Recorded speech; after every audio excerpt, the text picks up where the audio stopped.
Yes. Bueno, profe, igual, ánimo. Bueno, bueno, voy a compartirles pantalla. Primero lo referente a la exposición, para que eso quede claro de una vez. ¿Listo?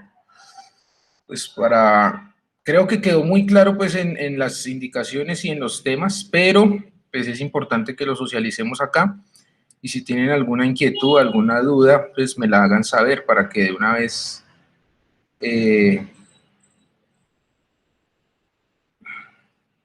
¿Ustedes están viendo algo? No.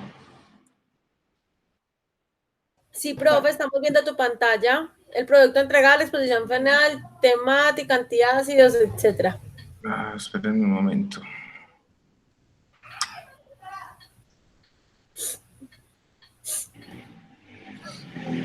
Bueno, entonces estamos ahí, listo. Entonces es para dentro de 8 días, listo. El horario pues es el habitual, de 4 a 7. En caso tal pues de que nos demoremos las 3 horas, por eso solamente van a ser 10 minutos por exposición. Ahí están los temas claros, las personas que van a exponer. Es importante, eso sí es importante que hoy quede claro, que ustedes deben garantizar que la exposición que ustedes realicen, pues la puedan hacer, ¿sí? Esperemos que ese día, pues en el momento de que usted vaya a exponer no se le vaya a caer el internet, y si se le cae, pues piense en un plan B, ¿listo? Con su compañero, pues los que están de a dos, me imagino que se van a repartir la exposición, no sé, mitad y mitad, o cada 2 diapositivas, no sé, ¿listo? Allá ustedes cuadran la logística. Y los que van a exponer solos, pues lo mismo, ¿listo? De pronto si ese día les falló el internet o algo sucede, que tengan pensado o que tengan en cuenta un plan B, en caso dado, pues si llega a suceder algo, ¿listo? Porque igual no tenemos más, o sea, más tiempo, no tenemos más clase, no tenemos más opciones para hacer esta presentación. Es una presentación corta, muchachos, no se asusten, así como lo dijo Catalina, no se asusten, es una presentación corta, es una socialización del tema que les corresponde. ¿Y qué debe contener? Pues a ello les traté de ser como muy específico también, como pensando en que la exposición debe ser muy corta. Piense que en la exposición que usted va a presentar, o usted y su compañero van a presentar, va a ser de 10 minutos, entonces es muy cortica, ¿sí? Es algo muy conciso, pero que debe contener lo que dice acá. Una introducción al tema, eso es una manera, digamos, muy general de presentar el tema que le correspondió, ¿cierto? En el segundo punto es cuál es la razón química para considerarse un antiácido. Entonces, pues en ese sentido, a ello les especifiqué varios puntos para que se tengan en cuenta y tratar de dar respuesta a esa pregunta. Unas fórmulas y unas estructuras químicas del que a usted le correspondió, ¿cierto? Las reacciones químicas involucradas, si encuentran reacciones químicas involucradas, hay algunos que les correspondió, por ejemplo, antiácidos que están muy relacionados con los alimentos o con la parte gástrica o del sistema digestivo. Entonces, si encuentran reacciones, que estoy muy seguro que las van a encontrar, pues qué reacciones hacen posible que estas sustancias o estos antiácidos que a usted le correspondió se denominen de esa manera, ¿cierto? El concepto de pH y la relación con este tema, algo también pues muy conciso, ¿sí? Como todos van a hablar de eso, pues digamos en algunas exposiciones, por ejemplo, lo vamos a presentar en este orden, ¿cierto? El primer tema, que es antiácidos, que va a ser Diana y José, pues digamos que ellos hacen como toda la introducción a la temática, y ya los otros son mucho más específicos. Entonces, algunos que hablen del concepto de pH, pues el concepto de pH es uno solo, pero por eso yo lo coloqué aquí la relación con su tema, ¿listo? El concepto de pH usted lo puede abordar, pero ya después hace como un énfasis con respecto al tema que a usted le correspondió, ¿listo? Para que eso lo tenga como pues, claro. El concepto de neutralización y la relación con su tema, entonces lo mismo. Profe, Todos una van a pregunta. hablar, ¿sí? Teniendo en cuenta que ya nosotros hemos discutido el concepto de pH, uno podría omitir el concepto y básicamente hablar de eso, pero específicamente en el tema de uno. Depende, porque si de pronto, supongamos que Diana y José, como son los primeros y que abren y que van a hablar de manera muy general de los antiácidos, ellos lo pueden abordar, ¿cierto? Ustedes lo que hacen es un abordaje, pero mínimo, lo pueden hacer mínimo. Sin embargo, si algunos compañeros de pronto no lo hacen de una manera muy específica, rigurosa o correcta, por decirlo de alguna forma, pues por eso todos hablan de ese concepto, pero ligándolo y relacionándolo con su tema en específico. Si digamos ya es muy repetitivo, si lo vemos muy repetitivo, pues por ejemplo podemos decir, como lo dijeron la compañera Diana y el compañero José, nosotros tenemos en cuenta el concepto de pH, que es esto, como una definición muy corta, pero en nuestro tema este concepto se relaciona de la siguiente manera, ¿sí? Algo así. Lo mismo acá para el concepto de neutralización, fíjense que también todo lo van a abordar, pero pues relacionado específicamente con su tema, a ver eso qué es y cómo se aborda desde la temática que a usted le correspondió. Lo mismo acá, el concepto de valoración o titulación en su tema, a ver cómo es eso, ¿listo? ¿Qué es eso? Pero relacionado específicamente en su tema, que cada uno trate de buscar como un tema muy específico y que pues tuviera alguna relación también como con la vida cotidiana. Algunas aplicaciones, ¿sí? Aquí pues no les puse 5, 6, 10, las que encuentren que sean también pues como muy, puede decirse cotidianas o que pues se puedan por lo menos conocer, ¿sí? Si no son conocidas, pues listo, no importa. Pero algún par de aplicaciones ya para ir cerrando esa exposición que usted va a hacer de su temática y al final unas referencias bibliográficas. Vuelvo y les digo, es algo muy corto, ¿sí? Proyéctese porque son 10 minutos. Si usted va en el minuto 10 y no ha terminado, yo le corto la exposición. Entonces, por favor, sean bien organizados, entrenen la presentación. 10 minutos, me imagino que por muchas diapositivas serán unas 8 diapositivas. Entonces, entrene bien la presentación, que esa ya, digamos, es como el último ejercicio. Y es interesante hacerlo, o digamos, esa propuesta, esa idea fue interesante hacerla porque en ningún momento hubo, digamos, esa interacción más del estudiante, ¿sí? Siempre era como un monólogo acá, yo hablando, entonces esta posibilidad y me parece bien interesante a ver cómo lo hacen y pues para cerrar ya esa parte del laboratorio, ¿listo? Entonces ahí está. Si tienen alguna inquietud con respecto a que ya empezaron a preparar la presentación y demás, y si tienen alguna duda, me la hacen saber antes de el miércoles del mediodía, porque casi siempre no sé por qué me empiezan a preguntar cosas al mediodía del miércoles. Entonces traten de hacerlo con tiempo, ¿listo? Háganlo con tiempo para que les quede bien elaborado, bien organizadito. Ya la parte de forma y de fondo y demás, de cómo usted quiera hacer la presentación, eso ya es un formato libre. Lo importante es que sea organizada, ¿cierto? Que sea clara, porque usted no la va a comunicar a los demás. Eso es quizás lo más importante. Lo pueden hacer en cualquier programa de estos, en el que quieran, el que mejor utilicen. Eso ya es un formato libre, ¿listo? No sé si tengan ahí alguna duda, chicos. Profe, pero no del trabajo como tal, sino que quería aclarar algo, y es que para la otra semana entonces de la exposición y el trabajo que dejas hoy el entregable. Exacto, entonces es la siguiente es la propuesta. La presentación sería para de hoy en 8 y el trabajo de lo que vamos a ver hoy, incluido con algunas cosas que vimos hace 8 días, que es soluciones, ese sería para el viernes 7 de agosto. Sí. ¿Listo? Viernes 7 de agosto. Ay, sí, gracias. Yo tengo ¿Listo? parcial el viernes, el lunes, el domingo. Sí, profe, gracias, porque no me alcanza el tiempo, sí. Listo. Perfecto. Entonces ahí, digamos, con eso terminaríamos esa parte, pues, del curso, que entre comillas en este momento sería, pues, la parte práctica. Y la idea, ¿cuál es, muchachos? Igual yo les voy a mandar el formato del entregable. Espero enviárselos hoy mismo, esta tarde-noche. Está orientado muy similar al que presentaron de estequiometría. A algunos no les fue muy bien en estequiometría, a otros les fue muy bien, ¿cierto? A otros les fue ahí como regular, pero digamos esa es la propuesta, como pensar en una problemática de laboratorio y tratar de solucionarla en términos prácticos y teóricos desde los cálculos que podemos ejecutar. Así va a estar pensada esta entrega también. La van a entregar el día viernes, como les digo, 7 de agosto. Eso lo van a entregar al mediodía, porque la idea es, pues esa es la pretensión. Si ustedes entregan eso es el viernes a mediodía, yo tratar de calificar eso el viernes en la tarde y el viernes en la noche o sábado en la mañana enviarle sus notas que verifiquen y ya el lunes entregarle las notas al profesor Carlos, porque recuerden que él es el que sube todas esas notas. ¿Sí? Yo no tengo acceso a las notas de ustedes, solamente tengo acceso a la lista de clases.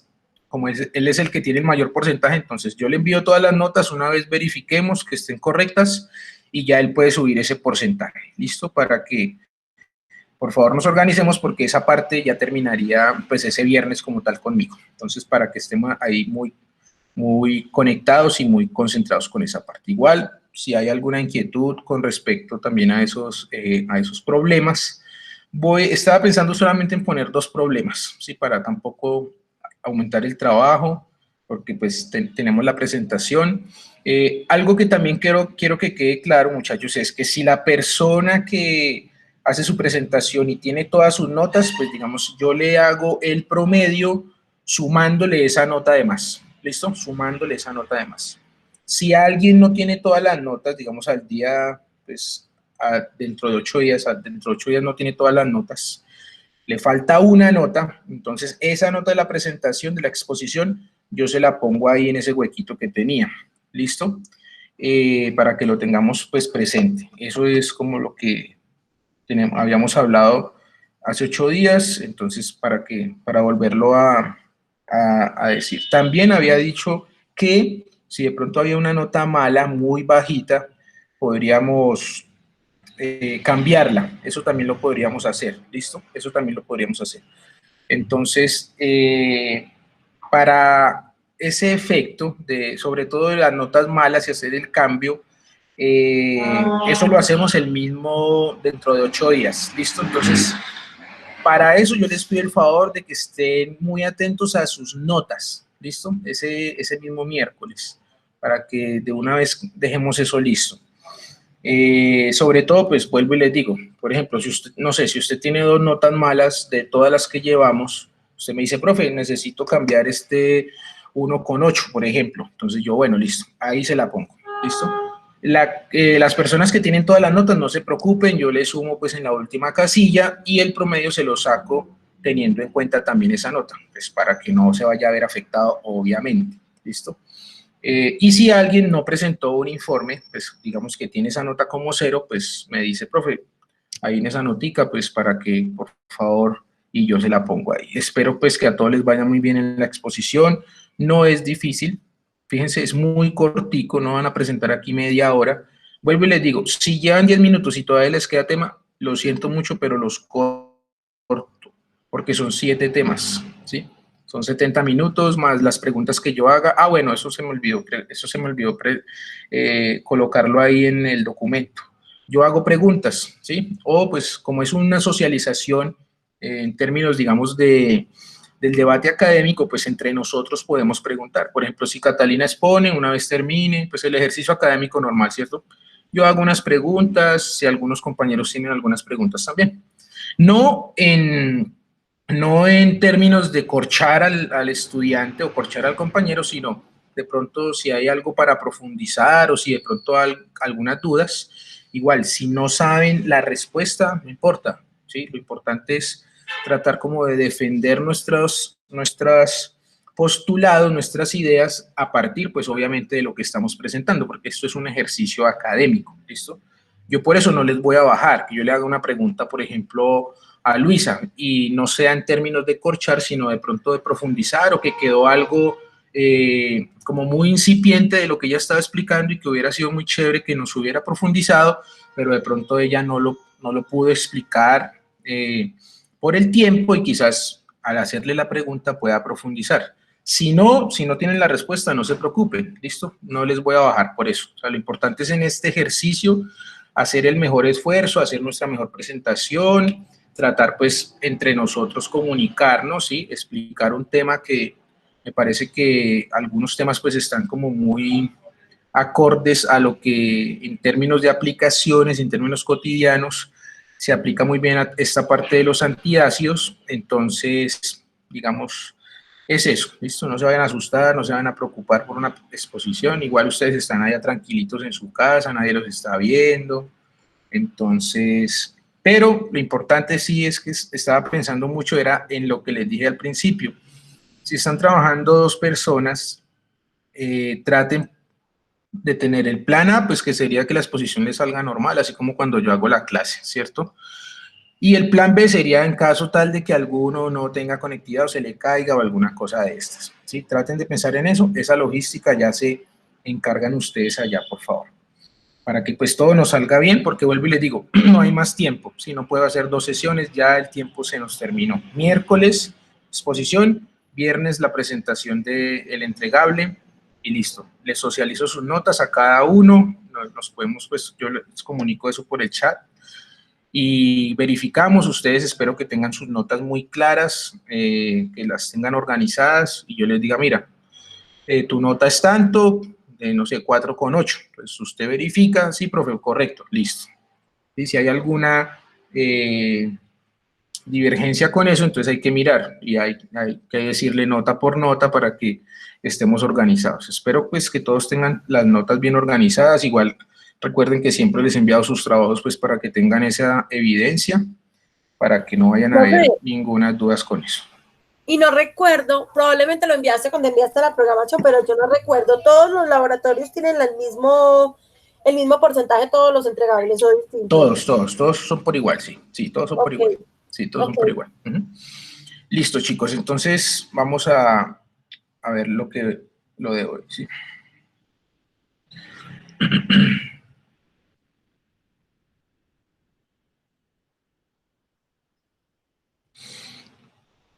Listo, ya está el PowerPoint, ¿cierto? Listo, entonces el tema de hoy que también involucra soluciones, yo lo denominé soluciones 2 o parte 2, es específicamente la titulación o el análisis volumétrico. Aquí vamos a ver algunos conceptos, ¿sí? En términos de teoría, algunos ejemplos en términos pues también relacionados con la parte conceptual. Aquí no vamos pues a profundizar, el tema de titulación es muy, muy amplio, ¿sí? Y requiere demasiado trabajo en términos teóricos y también pues empíricos, en términos experimentales. Entonces, pues voy a tratar de hacer como un abordaje muy general, pero pues en algunos momentos cuando cite los ejemplos, pues voy a hacer algunas especificidades que son importantes pensando pues en el producto entregable que se va a entregar como trabajo final. Eso sería como lo que vamos a tener en cuenta acá. Quizás en su momento con el profesor Carlos pues van a profundizar un poco más en este tema, ¿listo? Que también es muy, muy amplio y también pues obviamente tiene su complejidad. Entonces, en los objetivos, entonces dice que iniciar al estudiante en las prácticas del análisis volumétrico, en términos de, o sea, la práctica real de laboratorio, por eso dice este verbo, que es como tan incipiente, ¿cierto?, tan primario, que es iniciar al estudiante en las prácticas del análisis volumétrico, porque en Química 1, digamos, empezar con este tipo de análisis, pues a veces es un poco complejo, ¿sí? Desde el punto de vista no tanto desde la parte experimental del montaje, sino más desde la parte conceptual y de la parte de los cálculos. Pero la práctica que se hace es muy sencilla, ya lo vamos a ver, es una reacción muy sencilla y pues yo espero que todos la comprendan, ¿sí? Porque realmente es de las más sencillas que hay, en términos pues de las soluciones. Y el segundo es aprender a determinar la concentración verdadera de una solución mediante la técnica de valoración o titulación colorométrica. Este nombre de valoración o titulación colorimétrica son sinónimos. ¿Listo? Se pueden encontrar dependiendo también los autores, el texto, de cómo estén llamando al método o a la técnica bajo la cual nosotros vamos a determinar una concentración verdadera de una solución en términos prácticos. Entonces, aquí yo digo, empiezo con esta diapositiva que dice lo siguiente, algunas preguntas para iniciar, ¿cierto? Entonces, la primera de ellas es, ¿cómo preparo una solución? Estas, sobre todo la primera y la segunda, las hago con respecto a que nosotros habíamos quedado en algo, ¿cierto? Que y ustedes iban a ver el video, iban de pronto a trabajar un poco en el simulador y por eso la primera pregunta. ¿Cómo preparo una solución? ¿A alguno de ustedes que me diga cómo preparo una solución?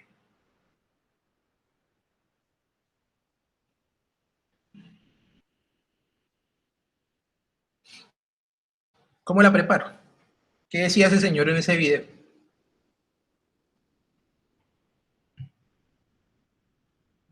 ¿O qué recuerdan de la clase? Cuando llegamos a ese punto. Ahí había, en la clase anterior también había un punto de cómo preparar la solución. Primero empezamos a trabajarle al simulador un poco y luego se dejó como esa tarea, entre comillas, de observar el video para mirar cómo era que se preparaba. ¿Nadie? ¿Nadie?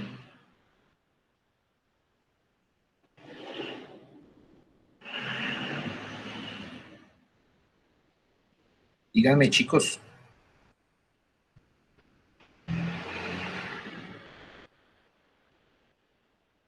Bueno, vamos a dejar esas preguntas entonces en el tintero y ahorita miramos de nuevo. ¿Cómo conozco la concentración de la solución preparada?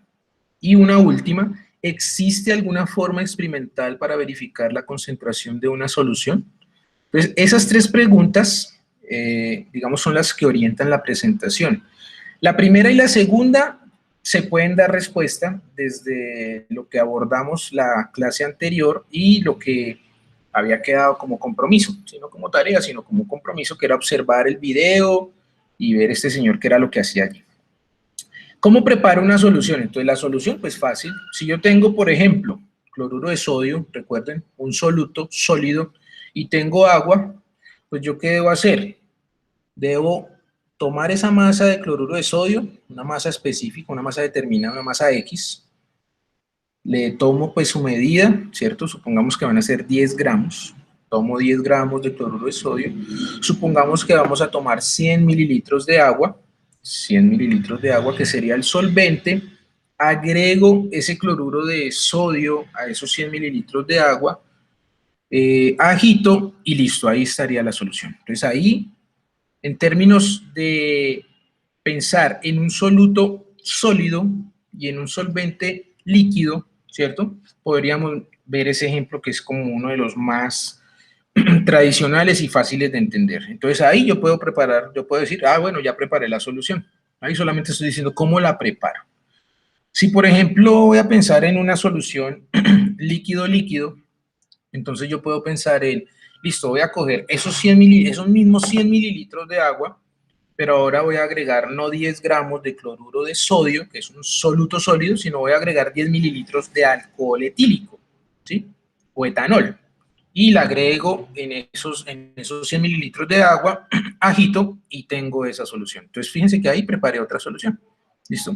Son como los dos casos más habituales, más típicos, más tradicionales, como para entender de qué estamos hablando, o sea, cómo se prepara esa solución.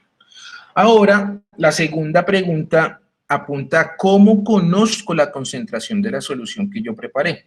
Entonces, recuerden que hay diferentes unidades de concentración, ¿cierto? Está el porcentaje masa-masa, el porcentaje masa-volumen, está la fracción molar, está la molaridad, está la molaridad. Entonces, en este momento, pues digamos que no vamos a abordar cada una de ellas, sino nos vamos a centrar en la más, digamos, importante en términos químicos, y esa es la molaridad. La molaridad relaciona las moles de una de las sustancias que están haciendo parte de la solución con respecto a el volumen de la solución, ¿listo? Entonces, si volvemos al ejercicio de decir, vamos a mirar cómo conozco la concentración de la solución que yo preparé de cloruro de sodio, pues yo tengo que conocer las moles del soluto, en este caso de cloruro de sodio, y tengo que saber cuánto volumen de la solución hay en litros. Si yo conozco esas dos variables, yo puedo decir cuál es la concentración de la solución. Lo puedo hacer, claro, porque yo dije, partí de 10 gramos de cloruro de sodio, esos 10 gramos los paso a moles, ¿cierto? en 100 mililitros de agua, y esos 100 mililitros los convierto o los transformo a litros, de mililitros a litros, y ahí tengo la cantidad. Esas moles las divido entre los litros y tengo mi concentración en molaridad. Entonces estas dos ya las solucioné, fíjense, ya las puedo solucionar con conceptos de la clase anterior, ¿sí? No, por eso partí de ahí. La tercera, entonces la tercera dice, ¿existe alguna forma experimental para verificar la concentración de una solución? O sea, ¿existe una manera experimental para verificar esto que yo preparé acá? Esa tercera pregunta apunta a lo que Esa no es vamos a por ver hoy. combustión, profe. ¿Cómo? No, siga. Esta tercera entonces apunta a lo que vamos a ver hoy, ¿cierto? Que es ese método llamado titulación o valoración volumétrica o análisis volumétrico, en fin. Yo lo voy a dejar solamente como titulación para no enredarnos tanto. ¿Listo? La titulación me brinda esa posibilidad, que de manera experimental yo puedo verificar que lo que yo hice teóricamente, vamos a ver, qué tan cerca está de lo esperado o qué tan lejos está de lo esperado, es decir, qué error hay allí. Entonces miremos de qué se trata todo esto. Listo. Entonces, la titulación o el análisis volumétrico es un proceso de análisis cuantitativo. Esto es importante que lo tengamos presente acá. Recuerden que hace 8 días hablábamos de muchos conceptos que estaban desde lo cualitativo, ¿cierto? Insaturada, saturada, diluida, concentrada. Eran conceptos un poco que estaban dentro de lo cualitativo, pero ya este tipo de análisis, que es una técnica de análisis muy rigurosa y muy importante en muchísimos procesos, es un análisis de tipo cuantitativo. Es decir, aquí sí tenemos que tener presente toda la cuantificación y todo el cuidado del caso en términos también pues, de errores de la técnica de medición que nosotros vayamos a hacer. Se fundamenta en la adición de una solución de concentración conocida llamada solución titulante a una solución constituyente cuya concentración se va a determinar llamada solución titulada o una solución atitular. ¿Listo? Es decir, que ahí debemos tener dos soluciones. Una solución que no conocemos su concentración y una que sí la conocemos. Importante acá, este método o esta técnica de titulación implica reacción química. ¿Listo?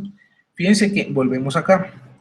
Si yo solamente estoy parado acá en cómo preparo la solución, yo agregué 10 gramos de cloruro de sodio en 100 mililitros de agua y ahí está. Supongamos que va a estar en un beaker, ahí está esa solución. Yo hago mis cálculos y digo, la concentración de esa solución es esta, listo, ahí está.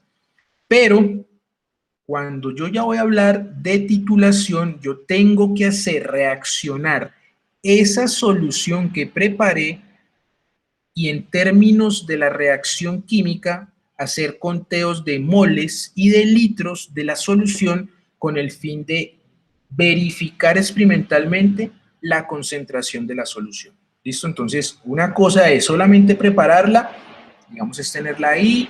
Recuerden que la solución es una mezcla homogénea, ¿sí? Hasta ahí es una mezcla homogénea, es un proceso físico, pero una vez yo voy a hacer la titulación, debo pensar en que está sucediendo una reacción química para que esto se lleve a cabo y para que esto sea posible. En ese sentido, la reacción puede ser de varios tipos. La reacción ácido-base, que es la más convencional y es la que aquí vamos a presentar. La de oxidación-reducción, así como ustedes balancean por oxidorreducción, pues ustedes se dan cuenta que en ese proceso de la ecuación química para hacer el balanceo por oxidorreducción, pues lo que está pasando allí son reacciones químicas. Entonces, cuando uno hace una titulación por oxidorreducción, eso es lo que tiene que tener en cuenta. Son titulaciones obviamente mucho más complejas, pero que también se pueden hacer por esta parte. Precipitación de una sal poco soluble, también se pueden hacer precipitaciones y en ese sentido se hacen titulaciones. Eso depende de la reacción y de la aplicabilidad que se le vaya a dar. Y cualquier otra reacción que sea prácticamente completa y que no produzca reacciones secundarias. Entonces la titulación por eso, digamos, es tan amplia y a la vez tan importante en muchísimos métodos, no solo digamos en términos de aprendizaje, sino en términos analíticos y de la industria, ¿listo? Ojo, acá solamente vamos a hablar de ácido-base, que es la más sencilla, por decirlo de alguna manera, pero pues, tiene todas sus connotaciones. La adición de la solución titulante, recuerden que la titulante es la que se conoce su concentración, ¿listo? Se efectúa hasta alcanzar lo que se denomina el punto de equivalencia, el cual se puede detectar cuando la titulación es colorimétrica. La colorimétrica quiere decir color, ¿cierto?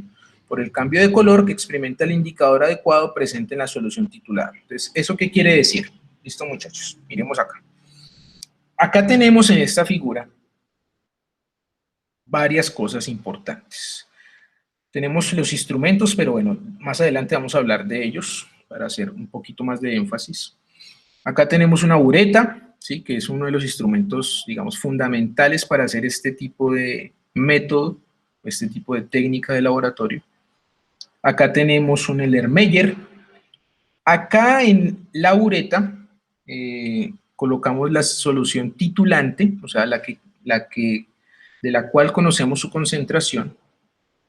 En el Erlenmeyer tenemos una cantidad de solución, ¿cierto? De la solución desconocida, o también, pues en algunos casos lo podemos hacer de manera inversa.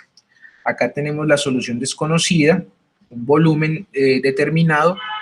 La mayoría de uretas viene por 50 mililitros, ¿sí? Entonces uno puede decir, aquí tenemos 50 mililitros de la solución desconocida, de la que tiene una concentración desconocida. Acá tenemos una solución de una concentración conocida, algunos mililitros, pues los que vayamos a escoger, y empezamos a hacer añadir esta solución a esta, ¿listo? En un principio, y ya lo vamos a ver más adelante, esta solución no se torna de esta coloración que observamos allí. Esta coloración es prácticamente incolora. Casi siempre, y de la que vamos a hablar, que es la más habitual, la reacción ácido-base es hidróxido de sodio, ácido clorhídrico, ¿sí? Una base fuerte con un ácido fuerte. ¿Qué es lo que nos están diciendo acá? Para hablar de ese tal punto de equivalencia. En términos colorimétricos, es decir, cuando se empiece a cambiar la coloración, ¿sí? Recuerden que está en un principio incolora. A medida que yo voy agregando el hidróxido de sodio, pues ¿qué está sucediendo aquí? Allí está habiendo una reacción química. Reacciona ácido clorhídrico, reacciona hidróxido de sodio. Ácido clorhídrico, hidróxido de sodio. Así hasta que se alcanza el punto de equivalencia. ¿Cuál es el punto de equivalencia? Donde las moles del hidróxido de sodio son iguales a las del ácido clorhídrico. En ese punto es donde se encuentra la equivalencia entre ellas y por lo tanto empieza a aparecer una tonalidad rosa. ¿Esa tonalidad rosa de dónde surge? Entonces eso surge de acá, ¿listo? Para nosotros realizar una titulación en términos colorimétricos, ojo, porque pueden ser muchas titulaciones, pero esta es como la convencional y la que nosotros trabajamos en el laboratorio. Nosotros debemos agregar un indicador. Ese indicador, pues como su nombre dice, lo indica en qué momento hay cambios en la concentración y se acerca o se llega al punto de equivalencia. Si ustedes tienen aquí esta solución incolora, empiezan a agregar el hidróxido de sodio, ¿sí? paulatinamente, y empieza a aparecer este color, esta tonalidad rosa pálida, es que se está acercando al punto de equivalencia, es decir, al equilibrio entre las moles de la base del hidróxido de sodio y el ácido, ¿sí? Cuando se alcanza esta tonalidad rosa pálida, aproximadamente por 30 segundos, ¿sí? Por 30 segundos, hay que parar la reacción química y ahí es el punto de equivalencia en el cual, vuelvo y lo digo, las moles del hidróxido y del ácido, digamos, ya están en equilibrio. Algunas veces, ¿qué sucede? Que por la falta de experiencia en la técnica, esta solución queda mucho más rosa, a veces se pasa mucho más, o sea, que un rosa intenso. Cuando queda un rosa intenso, pues está más equilibrada hacia la parte básica que hacia la parte ácida. Entonces, en ese sentido, digamos, tenemos un error experimental porque la concentración que vamos a determinar luego de hacer los cálculos, al momento de tener estos datos del volumen que se agregó para que reaccionara con el ácido, pues van a ser muy diferentes. Entonces, ahí es, digamos, hay que tener mucho cuidado. El indicador, ¿cuándo cambia? ¿Sí? ¿Cuándo cambia? ¿Cuándo empieza a cambiar? Él empieza a cambiar en este sentido, ¿sí? Es una molécula orgánica compleja, como la ven allí, ¿sí? Pero sirve, es muy funcional en este tipo de técnicas de titulación porque tiene un cambio ácido y básico, ¿sí? Entonces, cuando él se acerca a un pH ácido, que es un pH por debajo de 7, ¿cierto? Empieza a tornarse de un color. Y cuando supera el pH ácido, es decir, empieza de 7 hacia arriba, hacia un pH más básico, pues su color cambia. Entonces, digamos que esta es la aplicabilidad del indicador fenolftaleína, que es muy, muy importante. Igual hay un montón de indicadores, ahorita también se los voy a presentar en una tabla, y ahí la pregunta sería, bueno, ¿esto de qué depende? Ya lo vamos a ver en la tabla, de qué depende el indicador y en qué momento lo puedo utilizar, dependiendo de qué, pues de la reacción química que yo vaya a estudiar. Cuando la reacción que ocurre es ácido-base, que es la que estamos estudiando, ¿cierto? La reacción neta la podemos escribir de la siguiente forma. Entonces, cuando hablamos de reacción neta, es cuáles son los iones que realmente están intercambiando y reaccionando en la reacción. Vamos a ver cómo sería. Nosotros estamos parados acá, ¿cierto? Digamos, este es como el análisis que estamos haciendo de una manera un poco más rigurosa. Ácido fuerte, base fuerte. Entonces acá tenemos H3O, que sería el hidronio, o sea, OSH+, a veces lo pintamos solo como un H+, pero ese H+, significa H3O positivo, para que tengamos presente eso, que no solamente es un H+ que aparece allí como un ion hidronio, sino es H3O+. Reacciona, ese más, recuerden que ese más se reacciona, con el hidroxilo, o sea, con el iono H, y está formando constantemente agua. ¿Sí? Pensemos de nuevo, hidróxido de sodio, ácido clorhídrico, ahí tenemos iones cloruro, iones sodio. Esos iones no están participando en esa reacción neta, por eso no aparecen allí. Y por eso se conocen como iones espectadores. Ellos son como que solamente están desde afuera de la tribuna analizando, viendo qué es lo que está sucediendo entre el ion hidronio y el ion hidroxilo, que realmente son los que están reaccionando constantemente para llegar a un equilibrio y encontrar este tipo de color en términos pues, colorimétricos de esa reacción química de titulación. ¿Listo? Acá, bueno, tenemos otro análisis, análisis del ácido débil, base fuerte, ácido fuerte, base débil, pero bueno, eso no lo voy a entrar a tocar en eso porque para no enredarnos, ¿listo? Quizás con el profe Carlos, pues ya obviamente van a hablar de ácido débil, base fuerte, base débil, para que lo tengan un poco más claro. Pero aquí no voy a profundizar en ello para no confundirnos, ¿listo?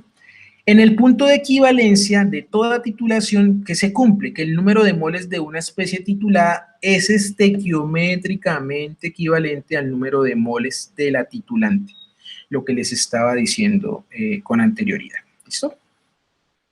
Miremos acá. La unidad de concentración más común en el análisis volumétrico es la molaridad, como ya lo había mencionado al principio, la cual se define como el número de moles de una especie sobre el volumen de la solución en litros. Ahí está la fórmula, es la misma que les presenté la clase anterior. Dice, la molaridad como M mayúscula es el número de moles de la especie en solución. Aquí yo les hago un énfasis en rojo, que por lo general esa especie de la solución es el soluto, ¿sí? Pero yo también puedo determinar molaridad para el solvente, pero lo que les digo, por lo general es el soluto el que uno relaciona en ese numerador. A veces inmediatamente en algunos textos aparece moles de soluto dividido litros de la solución. Listo, para que esto también lo tengamos muy presente, sino que acá se presenta de manera general, porque a usted le puede salir un problema, un ejercicio en el cual usted le digan, calcule la molaridad del solvente. Y claro, si uno está de partida entrando que siempre es el soluto, ¿sí? Entonces ahí podemos romper el esquema y decimos, ¿cómo así que me están preguntando el solvente? Si a mí ya me habían dicho que siempre era el soluto. No es siempre, es por lo general. Por eso acá es, digamos, la fórmula está un poco más completa, decirlo así, o correcta, ¿sí? Porque es número de moles de la especie en la solución.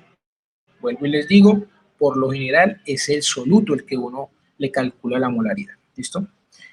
Y dividido el volumen de la solución en litros, ¿listo?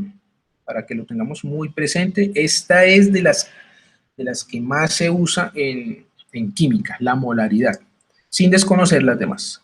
En la titulación colorimétrica, el punto de equivalencia depende de lo adecuado que sea el indicador utilizado, lo que estábamos hablando ahorita, de qué depende ese indicador. Entonces, miremos.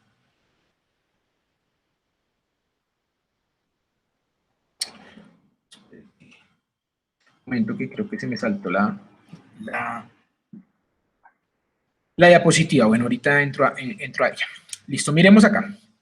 Entonces, vamos a hablar del uso de la bureta, sí, que es importante pues tenerlo en cuenta en términos de esta técnica. Acá tenemos lo siguiente, pues como ven en la fotografía, es un instrumento volumétrico, tiene una llave que es muy especial para este tipo de determinaciones cuantitativas, tiene pues obviamente aquí las referencias del volumen, es un instrumento muy preciso, ¿cierto? Muy delicado, sobre todo en esta perilla o en esta llave que tiene acá, porque se puede entrar el aire. Y si se entra el aire, entonces las mediciones quedan mal. Casi siempre los errores son por esta perilla que está acá. A veces ya no está funcionando muy bien. Aproximadamente las que más se usan tienen 50 mililitros, contando desde la punta de la bureta hasta esta parte donde no se observan divisiones en cuanto al conteo del volumen. Entonces, por eso hay que hacer muy bien la medición en términos de la sustancia, en este caso la solución que vayamos a agregar en la bureta para hacer la determinación de la manera más precisa posible. Acá tenemos como un montaje general de cómo es este tipo de técnica, ¿sí? Acá tenemos pues un soporte universal, acá tenemos la pinza para la bureta, es una pinza especial, por eso se llama para bureta. Acá tenemos pues la bureta, ¿cierto? Acá tenemos el Erlenmeyer, a veces también podemos usar un beaker. ¿Qué más tenemos por acá? Listo. Acá en esta parte yo les hago como una lectura en zoom o en ampliación de cómo se debe hacer esa medición en términos de algo que se denomina en los instrumentos volumétricos el menisco, ¿sí? Si nosotros fuéramos a hacer la medición en 1, ¿cierto? El menisco debería tomar esta forma, ¿cierto? Que es una forma, digamos, como una elipse que se está generando debido a que el líquido y las paredes del vidrio, pues, no van a tener una disposición totalmente horizontal. Como no la tienen totalmente horizontal, entonces la lectura hay que hacerse sobre esta disposición del menisco. Cuando yo observo esa disposición del menisco y lo que tengo que hacer, yo sí me tengo que colocar de frente y de manera muy horizontal, ¿sí? No puedo tener ninguna inclinación, porque si tengo algún grado de inclinación, pues voy a tomar mala medida, ¿sí? Entonces tengo que ser de manera totalmente horizontal al menisco. A veces se recomienda que se tenga una cartulina, por eso esto de atrás es como una cartulina oscura, para que podamos observar de una manera muy bien realizada, de una manera correcta, dónde se ubica el menisco, ¿sí? Porque si usted dice que esto está por encima de 1, ¿sí? Ahí estamos haciendo mal la medición, ¿listo? Entonces aquí no está directamente en 1, ¿cierto? Está, digamos, 1 mililitro por debajo, 0.1 mililitro por debajo de 1, entonces eso es lo que se tiene que tener muy en cuenta en este tipo de determinaciones. Y en todas las que tengamos que tener presente medidas volumétricas con este tipo de instrumentos donde se genere meniscos, ¿listo? Donde se genere pues el menisco. Ya saben más o menos de dónde sale, de la interacción pues entre el vidrio y el líquido, que no es totalmente horizontal. Listo, ¿qué más les puedo contar acá del montaje? Bueno, lo que les decía, en esta bureta por lo general está la solución a titular. En el Ermeyer o el Beaker, que a veces también se puede hacer con un Beaker, está la solución titulante, o sea, la que se conoce la concentración, o en algunos casos se puede hacer al revés, ¿sí? Eso también pues depende de cómo vayamos a hacer la medición. Lo importante que es que debemos conocer de la solución titulante, pues obviamente su concentración y el volumen que vamos a tener acá en este recipiente, en este instrumento, ¿sí? Porque si yo conozco ese volumen y conozco su concentración en molaridad, yo puedo conocer cuántas moles hay aquí de esa solución. Y acá, pues obviamente, como no conozco la concentración, pero sí debo conocer el volumen. ¿Qué volumen voy a empezar a hacer reaccionar con esta solución para que al momento de que llegue el punto de equivalencia, pues yo puedo hacer toda la relación estequiométrica en términos de la reacción química que sucedió entre estas dos y poder determinar la concentración de mi solución atitular o mi solución titular. Listo. Acá, bueno, aquí hago a colación a lo del indicador. Entonces, miremoslo. En la titulación colorimétrica, el punto de equivalencia depende de lo adecuado que sea el indicador utilizado, ¿sí? Entonces, miremos. Hay muchos. El rojo Congo, el azul de bromofenol, el naranja de metilo, el verde de bromocresol, el rojo de metilo, el azul de bromotimol, el rojo de fenol, el rojo de cresol, el azul de timol, la fenoftaleína y el amarillo de alizarina. Y hay muchos otros más. Estos son como los más convencionales. Miremos por ahora la fenoftaleína y ahorita miramos otros dos. La fenoftaleína dice, el color de la forma ácida es incoloro. Entonces, si usted agrega fenoftaleína en ácido clorhídrico, que era el ejercicio que ahorita estábamos haciendo, ¿cierto? Si le agrega en ácido clorhídrico, usted agrega un par de goticas, unas 3, 4 gotas, las agrega allí, y no va a presentar ninguna tonalidad, o sea, sigue siendo incoloro, como lo es el ácido clorhídrico. Pero fíjense qué interesante, ¿qué sucede? Que en la forma básica ella toma un color fucsia. ¿Eso qué quiere decir? Que recuerden, cuando se está reaccionando, ¿cierto? El ácido y la base, el OH y el H+, están reaccionando, hasta que llega el punto en el cual, y me devuelvo a esta diapositiva, en el punto en el cual empieza a tornarse de este color. Entonces, ¿qué es lo que sucede allí? Claro, que está pasando a la forma básica, ¿sí? Recuerden, por acá, está en este equilibrio. Ella también está en equilibrio. ¿Por qué? Porque está ácido, base, ácido, base, ácido, base. Entonces, eso es lo que sucede, ¿listo?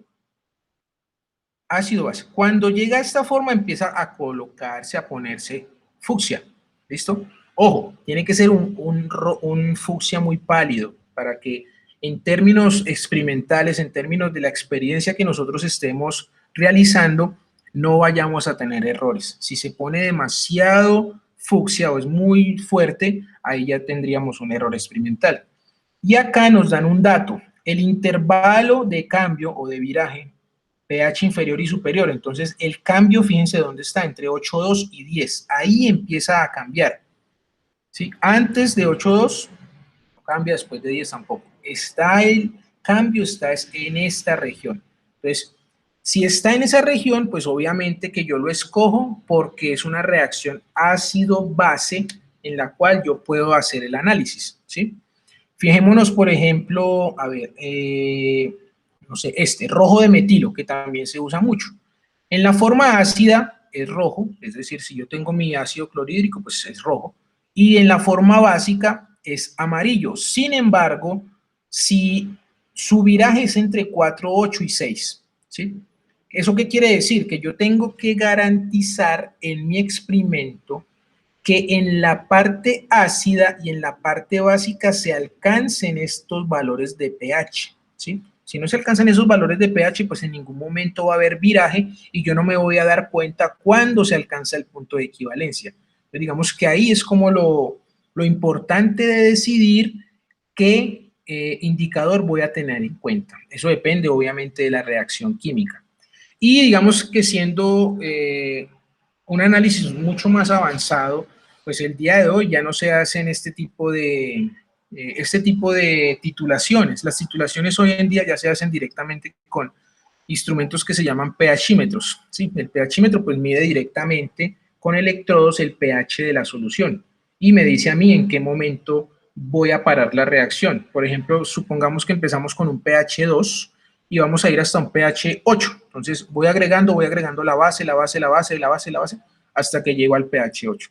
Sin necesidad, inclusive, de los indicadores, sin necesidad de hacer este análisis de lo colorimétrico, sino directamente entrando al pH. Digamos, eso ya son experiencias un poquito más avanzadas, pero obviamente que todo esto que les he socializado es importante porque desde el punto de vista básico de cómo funciona de la manera, digamos, más sencilla posible, una titulación y una reacción ácido-base la podemos hacer de esta manera.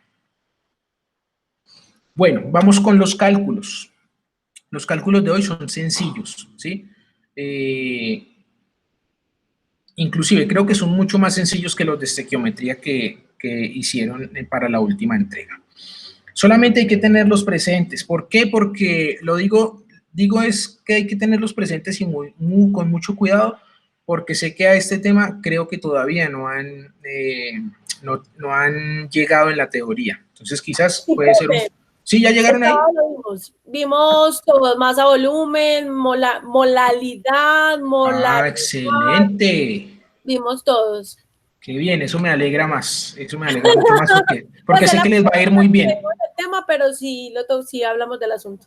Ah, bueno, qué bien. Pensé que estaban un poquito más atrasados. Listo. Entonces, vamos a volver a las preguntas. Vamos a volver a las preguntas de inicio para recapitular. ¿Cómo preparo una solución y cómo conozco la concentración de la solución? Entonces, este va para acá. Entonces dice, determinar la concentración de una solución que se prepara a partir de 4,56 gramos de hidróxido de sodio en 100 mililitros de agua. Muy sencillo. Aquí en la pregunta, digamos, no está explícito que la unidad de concentración que voy a determinar es la molaridad, pero digamos aquí, como hemos hecho énfasis en la molaridad, vamos a determinar molaridad. Y aquí están, 4,56 gramos de hidróxido de sodio, en una mol de hidróxido de sodio hay 40 gramos de hidróxido de sodio. Hacemos la división entre 4,56 gramos y 40 gramos, ¿cierto? Eso me da 0,114 moles de hidróxido de sodio. Y como es molaridad, recuerden que es moles de soluto, acá sí lo coloco explícitamente, moles de soluto, y aquí litros de la solución. ¿Cuántos litros de la solución? Tengo 100 mililitros, y esos 100 mililitros pues los convierto a litros, o sea que me quedaría 0,100. Hago la división entre las moles de mi soluto, que ya la determiné acá, ¿cierto? Hago la división y encuentro que la molaridad o la concentración molar de esa solución de hidróxido de sodio es 1,14 molar. ¿Sencillo? Muy sencillo. O sea, ahí lo que tenemos que tener en cuenta es la definición de la unidad de concentración que vayamos a determinar, que en este caso es molaridad. Moles de soluto, litros de solución. ¿Cómo hallo moles? Ya todos en este momento pues debemos tener claro cómo hallamos moles de cualquier sustancia, ¿cierto? Y listo, y los litros, si tenemos mililitros, pues convertimos esos mililitros a litros, hacemos una división y encontramos la molaridad. Digamos que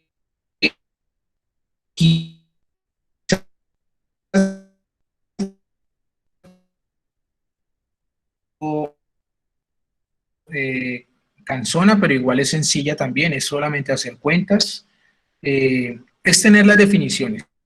Sí, no creo pues que ahí vaya a haber pues, problemas, complicaciones. Igual si las hay, pues recuerden preguntar, que para eso estamos, para solucionar inquietudes.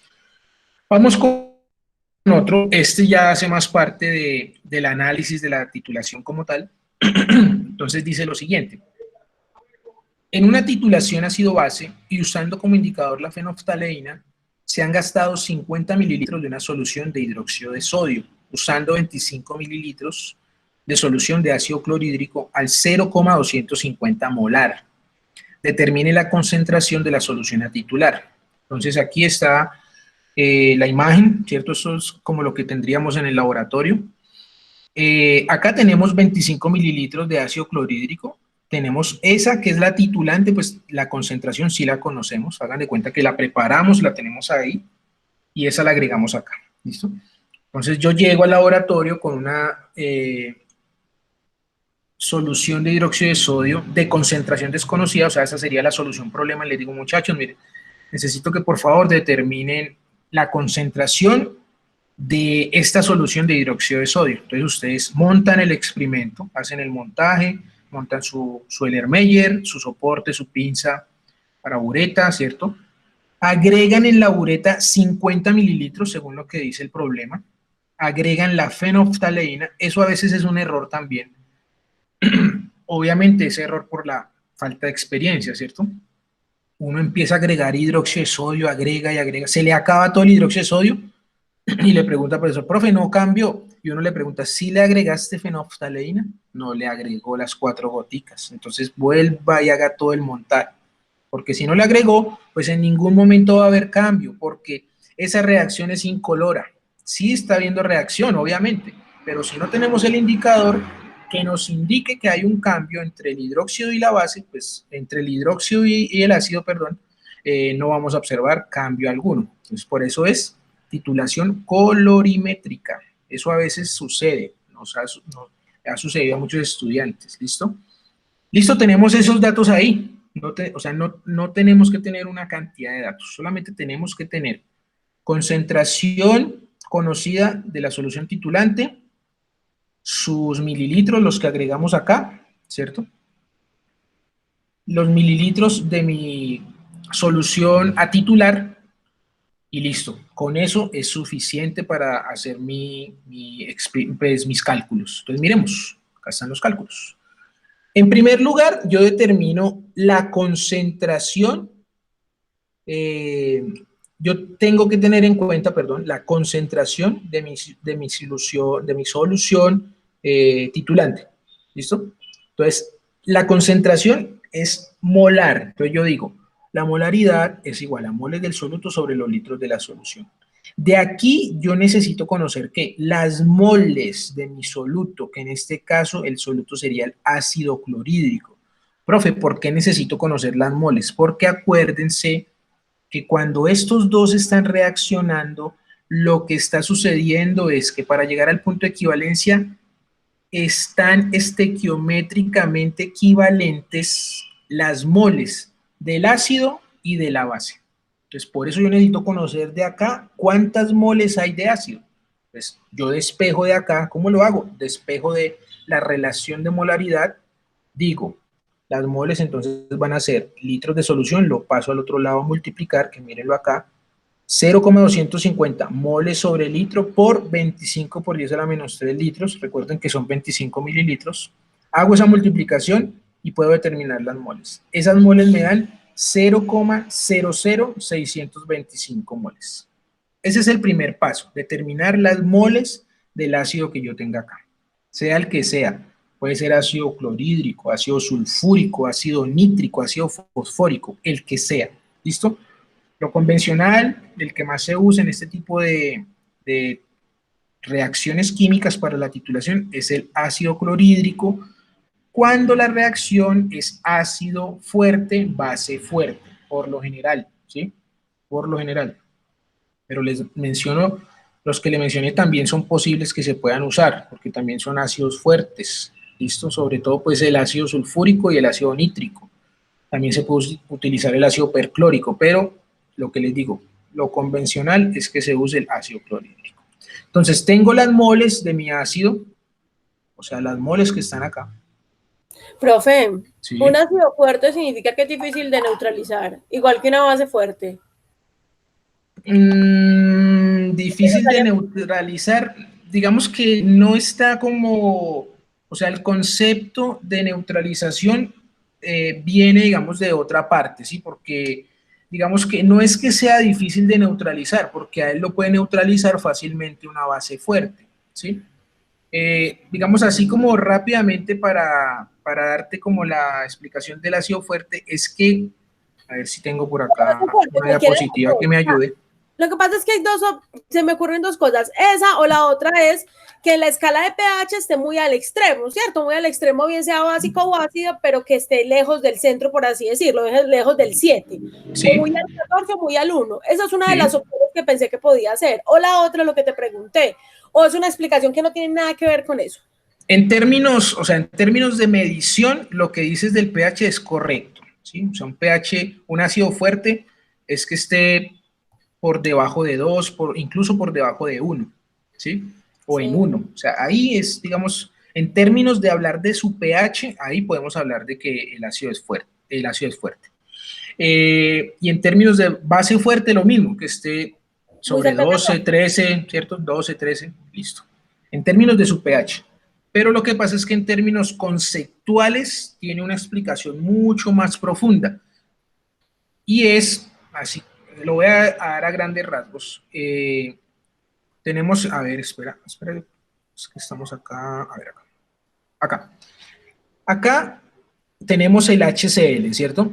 Cuando yo hago reaccionar este HCl en agua para caracterizarlo como un ácido fuerte, este ion hidronio tiene que, como su nombre lo dice, ionizarse completamente o desprenderse completamente. En los ácidos débiles eso no sucede. Se desprenden o se ionizan parcialmente y ahí es cuando forman equilibrios. Entonces, cuando uno habla de bases débiles y ácidos débiles, todo se complica más. Cuando uno habla de ácidos fuertes, como por ejemplo el ácido clorhídrico, que sí se puede, estos dos iones se desprenden, por decirlo de alguna manera, se ionizan completamente, igual que el OH, igual que el sodio en la base fuerte. Esos ácidos o esas bases son mucho más fáciles de entender y no forman equilibrios. Cuando los equilibrios se forman, todo se vuelve mucho más complejo en términos químicos para dar explicaciones cuantitativas, ¿sí? Entonces, en términos conceptuales, la explicación, digamos, es mucho más profunda, pero en términos de la cuantificación de su pH, lo podríamos establecer de esa manera. Listo, profe, gracias. Sí, es que siempre mencionan eso, la base fuerte, base fuerte, y uno es como, bueno, porque es fuerte. Sí, listo, profe, gracias. Nunca no sabía por qué. Igual, esa teoría tiene varios autores. Está Bronsted-Lowry, incluso está Newton-Lewis, que también tiene una explicación. O sea, la explicación es mucho más profunda y tiene muchísima tela por cortar. ¿Listo? Para que pues obviamente no te quedes solo con lo que te acabo de decir, porque eso es algo es muy mínimo de lo que te acabo de decir, es muy mínimo. Bueno, muchachos, para recapitular. Supongo que teniendo otro tema habrá que leer un poquito al respecto. Un poquito, no mucho, eso hay que leer mucho para entender. Listo. Entonces, recapitulemos, muchachos, para que no nos perdamos. Determinamos las moles del ácido clorhídrico, ¿listo? Que son las que están acá. Miremos ahora qué es lo que sucede. ¿Cuál es el paso a seguir? Recuerden que lo que estamos haciendo acá es una reacción química. Entonces, en este ejemplo específico, entre el ácido clorhídrico y el hidróxido de sodio, reaccionan formando cloruro de sodio, agua. Recordemos, estos iones de acá no tienen ninguna relación, no tienen ninguna importancia, son los iones espectadores. Es el OH y el H los que están formando agua constantemente y esos sí son, digamos, los iones importantes, el OH y el H. ¿Listo? Hidroxilo, hidronio. Entonces, ahora, ¿yo qué hago? Como es una reacción química, recuerden, yo tengo que mirar el balanceo. Afortunadamente, esta reacción es sencilla y está balanceada, ¿sí? Todas las relaciones 1 a 1, 1 a 1, 1 a 1 acá, 1 a 1 acá. Todas las relaciones estequiométricas entre las sustancias es 1 a 1, no hay ningún problema allí. Entonces yo lo que hago ahora es, como ya tengo cuántas moles tengo de ácido clorhídrico, necesito saber cuántas moles tengo de hidróxido de sodio con la relación estequiométrica. Entonces yo digo 0,0625 moles de ácido clorhídrico. Un mol de ácido clorhídrico por un mol de hidróxido de sodio. Esto sale de la reacción. Ojo, para que no se me vayan a confundir. Y nos da lo mismo, porque es multiplicar por 1 y dividir por 1. Esas son las mismas moles que hay acá, fíjense, porque la relación es 1 a 1. Si este ácido fuera diferente o esta base fuera diferente, las cosas cambiarían, ¿listo? Por eso en química es muy difícil a veces generalizar. A veces uno explica un proceso de una manera muy general, pero si uno cambia este ácido, ya todo cambia. Si cambia esta base, ya todo puede cambiar, ¿listo? Si no es la relación 1 a 1. Si no es la relación 1 a 1, en términos de los cálculos, ahí cambian los cálculos, ¿listo? Ahora, ¿cómo determino la concentración del hidróxido de sodio? Pues muy sencillo. Recuerden que el ejercicio decía que había gastado 50 mililitros de hidróxido de sodio. Ya tengo mis moles, ya tengo mi volumen. Divido y encuentro que la concentración del hidróxido de sodio, es decir, el que estaba acá en esta bureta, la solución a titular, es 0,125 molar. ¿Listo? Y esa es la forma general. Determino moles, de nuevo, determino moles del titulante, de la solución titulante. ¿Listo? Acá lo tengo, determino moles. Luego, con este volumen que gasté, que en este caso eran 50 mililitros, pues puedo determinar la concentración de la solución a titular, porque en la relación estequiométrica directamente puedo determinar cuántas moles de esa sustancia, que en este caso es la base, puedo determinar. Hago la división y encuentro la molaridad. Vuelvo y les digo, si estos ácidos, si este ácido fuera diferente, si esta base fuera diferente en términos de que la relación no es 1 a 1, sino por ejemplo 1 a 2 o 2 a 1, pues ahí las cosas cambiarían, pero simplemente en términos de los cálculos, ¿sí? En términos conceptuales está sucediendo lo mismo. Es una reacción química entre dos sustancias, una es ácida, la otra es básica. Yo tengo que tener en cuenta que debo conocer las moles para encontrar ese punto de equivalencia, y cuando esté en el punto de equivalencia, pues yo puedo decir cuánta es la concentración de esa solución a titular, ¿sí? Si tienen alguna duda, muchachos, pregunten.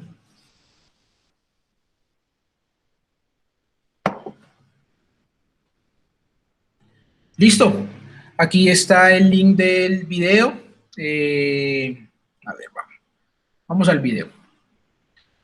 Que es un poco largo, pero lo podemos cortar porque él se demora un poquito haciendo otras cosas. Miremos el video, piensen si de pronto tienen alguna inquietud. En eso se va a basar pues los problemas. Voy a pensar solamente en dos problemas para no poner tanto trabajo, pero que se implique pues que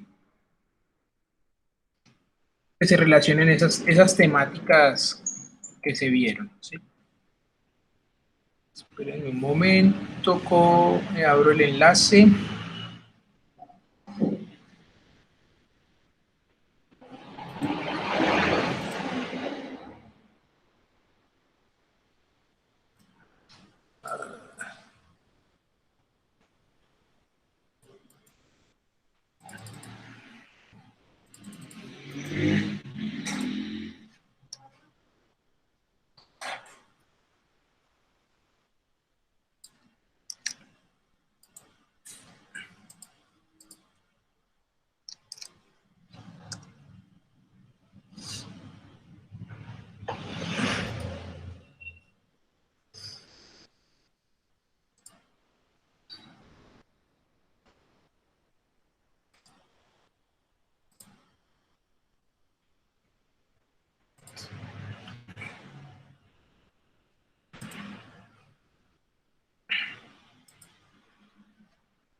¿Me confirman si ya ven la pantalla de YouTube?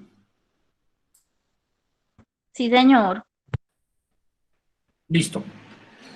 Entonces, este video dura 16 minutos, pero obviamente no lo vamos a ver todo porque es muy largo. Él creo que al principio hace toda una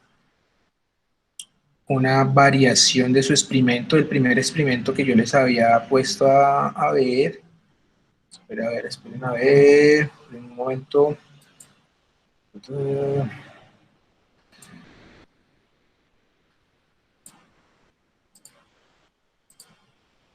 Igual, pues obviamente ahí les dejo el enlace siempre para que revisen los videos ustedes, porque pues aquí siempre tenemos un problemita con el audio de salida, muchachos.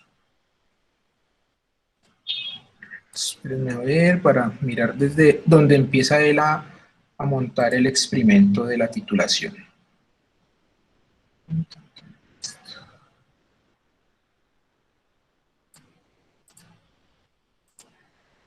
Listo, él en estos 6 minutos, más o menos, unos 7 minutos, él vuelve y prepara toda una solución. O sea, lo que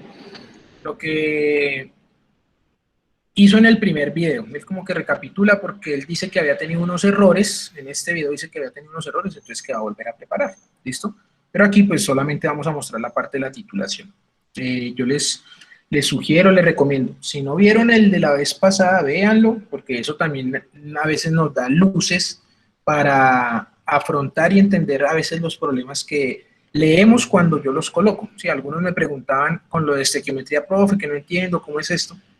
Ya de pronto yo les decía, miraste el video, miraste las diapositivas, fíjate que ahí está, o sea, todo está como ahí, lo importante es como tener claro dónde está la información, ¿sí? En estos momentos que estamos así como en todo esto de la virtualidad, la información y todos estos temas, chicos, están en muchísimas partes. Lo importante es canalizarlas y saber dónde está y poder, pues, estar bien orientados y tener claro cómo ejecutar, ¿sí? Es quizás como lo más importante.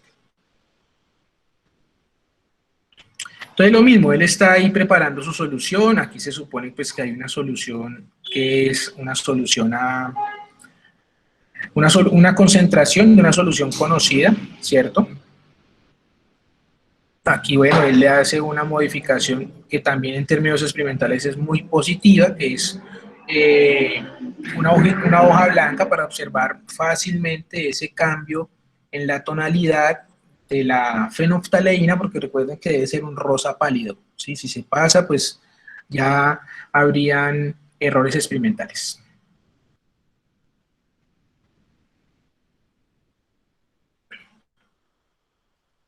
Acá él tiene hidróxido de sodio, esta es la solución pues que ya tiene preparada, acá es ácido clorhídrico, ese es muy similar al ejercicio que acabamos de hacer en términos teóricos.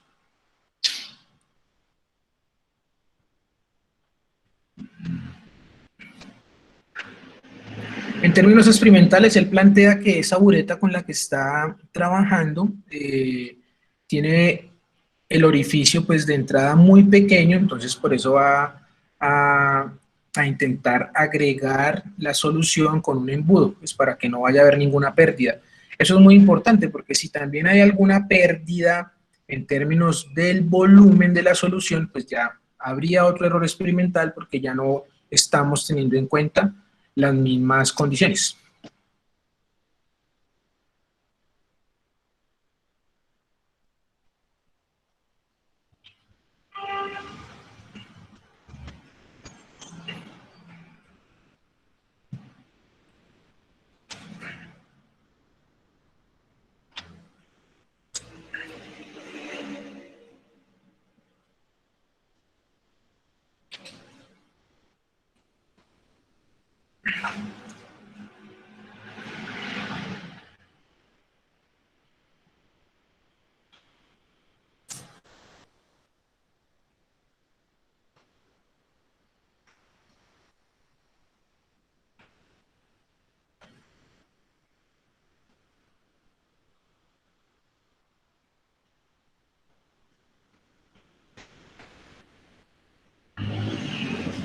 Ahí lo que está haciendo el señor es algo muy importante y es un ejercicio que se llama enrasar la bureta.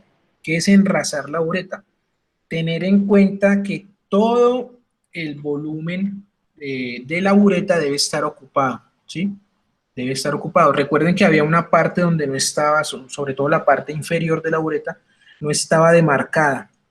Entonces, esa parte tiene que quedar totalmente llena de la solución que nosotros vamos a tener en consideración para que no vayan a haber errores en la medida, ¿sí? Ese ejercicio es, digamos, lo primero que se hace. Fíjense que acá no está la solución que él va a titular o que él va a hacer reaccionar.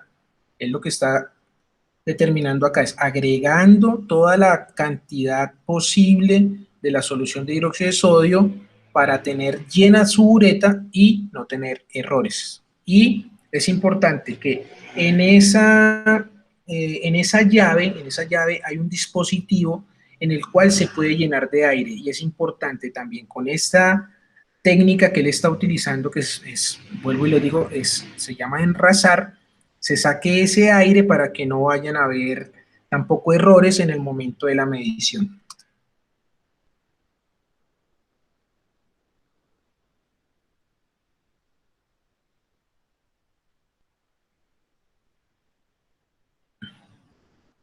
Fíjense que ahí está haciendo el llenado total, el en el menisco, ahí mírenlo, mírenlo. Se supone que ahí, ¿cierto? Miren que acá observamos un más o menos 0,05. Esa es la precisión, es una precisión bastante alta en términos de la medición que se hace con este instrumento. Fíjense que ahí el menisco, como lo estábamos viendo en una de las diapositivas, no es de manera horizontal, es de manera, digámoslo, elíptica, donde hacemos esa medición. Esa medición se hace ahí. Entonces ahí ya está enrasada para poder decir que si es de 50 mililitros esta bureta, entonces hasta la punta de la bureta hay 50 mililitros, independientemente de si hay un espacio muy grande donde no esté demarcado.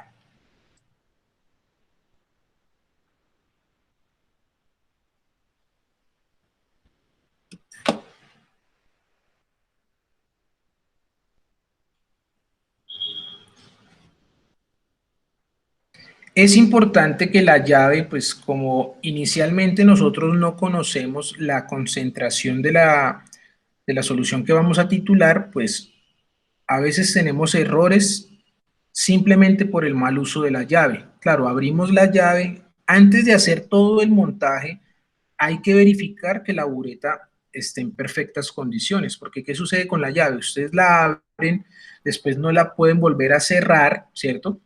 Y toda la solución que está depositada en la bureta, pues reacciona con el ácido clorhídrico en este caso, y pues digamos no hay un control, que es el control que uno debe tener con esa manija de esa llave, ¿sí? Es muy importante ese,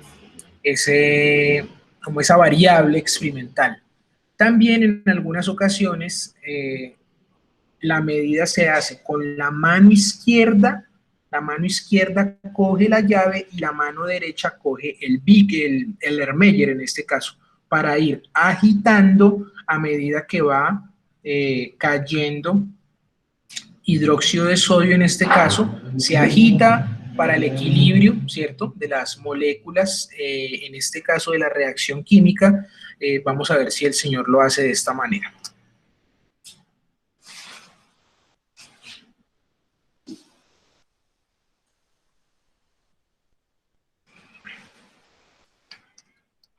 Aquí está una de las cosas que estábamos viendo, que era la reacción, ¿cierto?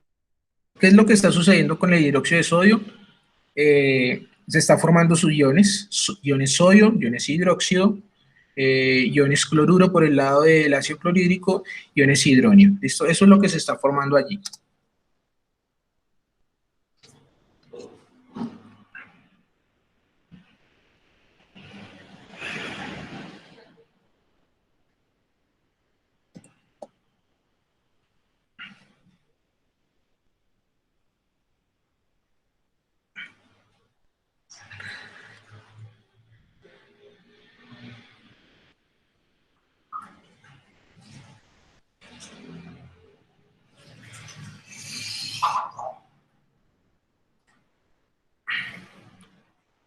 Listo, ahí estamos mirando.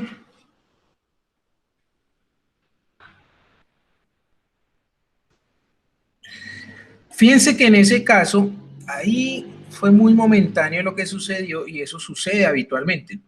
Aparece la fenolftaleína, ¿cierto? Empieza a aparecer el indicador rosa. ¿Por qué? Porque ya está aumentando el pH. En este caso, pues empieza a haber más base que ácido y recuerden que el equilibrio que tiene también la fenolftaleína se va desplazando y por eso el color empieza a aparecer.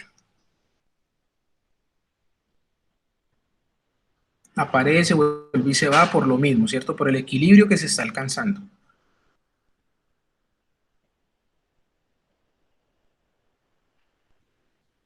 Fíjense que el control del goteo es mucho, digamos, el control es mucho mayor, el goteo es mucho más lento, con el fin de garantizar eso que les estaba comentando, de que no se agreguen una cantidad, digamos, exagerada de hidróxido de sodio y por lo tanto rebasemos el punto de equivalencia y experimentalmente hagamos el proceso mal.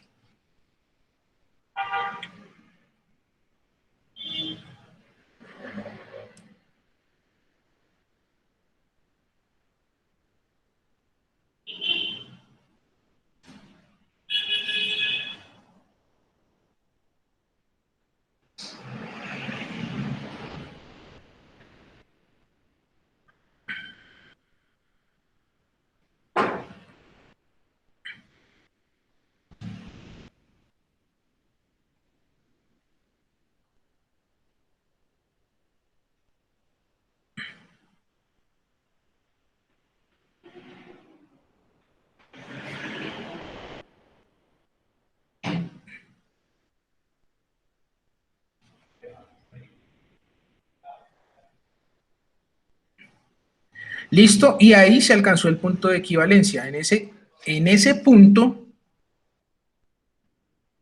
en ese caso, el volumen que se gastó, pues, digamos, fue lo que le dio la posibilidad en términos de la reacción química para que se alcanzara el punto de equivalencia. En términos experimentales, eso sería lo que podríamos observar.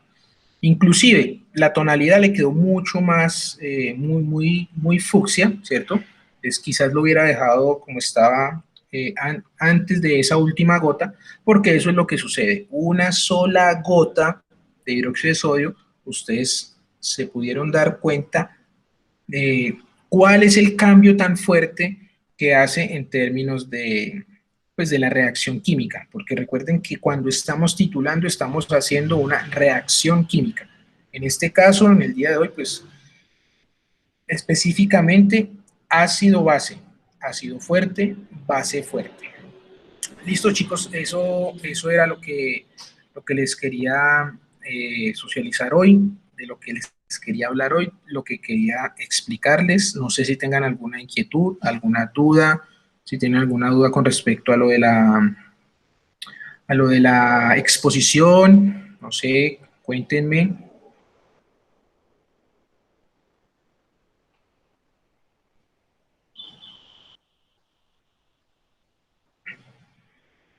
¿Ninguna duda, chicos? ¿Ninguna inquietud? No, profe. Bueno, entonces quedamos en lo siguiente. Trataré en lo posible de enviarles hoy de una vez el entregable para que lo tengan a la mano, para que si pues tienen el tiempo empiecen a trabajarlo y si tienen dudas también me las puedan hacer a tiempo. Y entonces de hoy en 8 a las 4 en punto quedamos para la exposición. Listo, lo vamos a hacer en el orden en el que está allí. Si alguien, y esto lo digo pues especialmente para los que no pudieron estar en la sesión y van a observar el video de la grabación después, tiene problemas de conectividad, hágamelo saber a tiempo y miramos qué plan B hacemos. Pues en caso tal de que realmente no tenga ninguna conectividad en estos momentos, que puede ser el caso, por ejemplo, del compañero José, que él realmente como que en estos momentos está en un sitio donde la conectividad es demasiado mala o inclusive nula. Entonces, no sé cómo irán a hacer ellos, pero de pronto graba un video y lo anexa a la presentación, no sé cómo vayan a hacer. Entonces ahí, en términos de la logística, vuelvo y les digo, con su compañero, con su compañera, traten ahí de plan A, plan B, para que no vayan a haber pues ninguna dificultades ese día. Los que van a trabajar solos igualmente traten de tener el plan A y el plan B, porque como les digo, ya no hay más tiempo, ¿sí? No podemos sacar más tiempo para esto, ya esto prácticamente se finalizó esta parte del curso. No me queda más por decirles, chicos, espero que pasen una feliz noche, que descansen y estudien bastante, que ya estamos a final de semestre y hay mucho trabajo. Profe, muchísimas gracias. Listo, chicos, que estén bien. Feliz noche. Profe, muchas gracias. Bueno, chao. Chao. Chao, profe, gracias. Buenas noches. Chao, lo mismo. Ay, profe, espere, cuando pare la Hola. grabación le digo una cosa, porfa. Espera.